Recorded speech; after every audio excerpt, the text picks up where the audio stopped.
Kumusta ma'am? Rate niyo po from 1 to 10. 11. Wow! Sumobra ng isa. Thank you po. Sarap. Ilocano po ba kayo dun sa Tarlac. Tarlac? May Ilocano, merong Kapampangan. Kapampangan. Pero ako Kapampangan ako. Kapampangan kayo, ma'am. And first time nyo dito sa ano, ma'am? Hindi naman, lagi naman kami. Oh.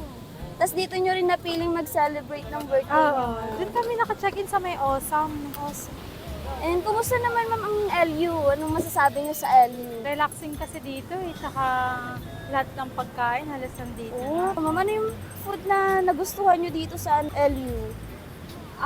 Yung Kermit tsaka dito sa Kabsan. Oh, mahilig kayo sa mga ano talaga, ma'am, beach, ganun. Oo. Best part natin, ma'am, ating coffee part. And ito na rin yung hinihintay nyo, ma'am. Oo, yung Yung squid marshmallow. ball. Kumusta, ma'am? Rate nyo po from 1 to 10. 11. Wow! Sumobra ng isa. Thank you po. Sarap.